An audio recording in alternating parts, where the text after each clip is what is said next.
जय श्री राम सभी को। आशा करती हूँ कि आप लोग खुश होंगे। चलिए इस 2-3 मिनट में एक कहानी सीखते हैं और उस कहानी से एक सीख लेते हैं। यह कहानी है गौतम बुद्ध और उनके शिष्य आनंद की। यह उस समय की बात है जब गौतम बुद्ध लगभग बूढ़े हो गए थे और वे अपने शिष्य के साथ एक दूर गांव में जाना चाहते थे। वह गांव बहुत दूर था। वे दोनों इस यात्रा पर चल पड़े। चलते चलते 1-2 घंटे के बाद उस रास्ते पर एक किसान मिलता है जो अपने खेत पर काम करता रहता है।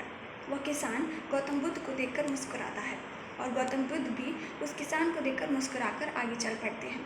चलते चलते 1-2 घंटे होने के बाद फिर एक बूढ़ी औरत मिलती है।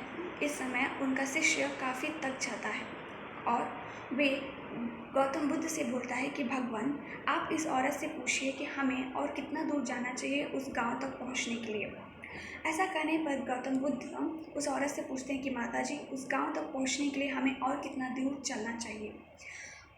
वह औरत गौतम बुद्ध को देखकर मुस्कुरा कर बोलती है कि आप पहुंचने वाले हैं, 2-3 घंटे में आप उस गांव तक पहुंच जाएंगे, आप चलते रहिए। ऐसा कहकर वह औरत गौतम बुद्ध को देखकर मुस्कुराकर आगे चलती है। गौतम बुद्ध भी उस औरत को देखकर मुस्कुराकर आगे चल पड़ते हैं। चलते चलते 2 घंटे बीत जाते हैं। इस बार तो उनके शिष्य थक जाते हैं और सामान जो उठा रहे थे उसको नीचे रख कर उनके शिष्य बोलते हैं कि भगवान, अब मुझसे नहीं चला जाएगा। आगे आ रहे हैं जो व्यक्ति, उनसे हम पूछते हैं कि हम सब उस गांव तक पहुंचने के लिए कितना दूर है और फिर हम यहाँ पर विश्राम कर कल सुबह ही जाएंगे। ऐसा करने पर गौतम बुद्ध बोलते कि नहीं, हम उस गांव पर पहुँच के ही विश्राम करेंगे। उस व्यक्ति नज़दीक आने पर गौतम बुद्ध पूछते हैं कि हमें इस गांव तक पहुंचने के लिए अब कितना दूर जाना है। वो व्यक्ति गौतम बुद्ध को देखकर मुस्कुराता है और बोलता है कि आप पहुंच ही गए हैं। थोड़ा देर यानी 2-3 घंटे में आप उस गांव तक प्रवेश कर लेंगे, आप चलते रहिए। ऐसा कहकर वह गौतम बुद्ध को देखकर मुस्कुरा के चला जाता है।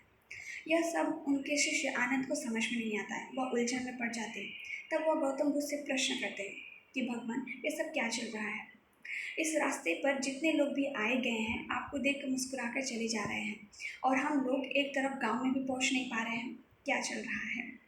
ऐसा कहने पर गौतम बुद्ध बोलते हैं कि हमारा दोनों का काम यही है कि हमें आगे चलना चाहिए, आगे चलते रहना चाहिए, जीवन में कभी भी रुकना नहीं चाहिए। यह एक छोटी सी कहानी से हमें यह सीख मिलती है कि हम कभी भी जीवन में निराशा होकर रुक जाते हैं और अपने लक्ष्य तक नहीं पहुंच पाते हैं। हमें अपने लक्ष्य तक पहुंचने के लिए धीरे धीरे चलते रहना चाहिए। हमारे सोसाइटी में हो या हमारे जीवन में हो,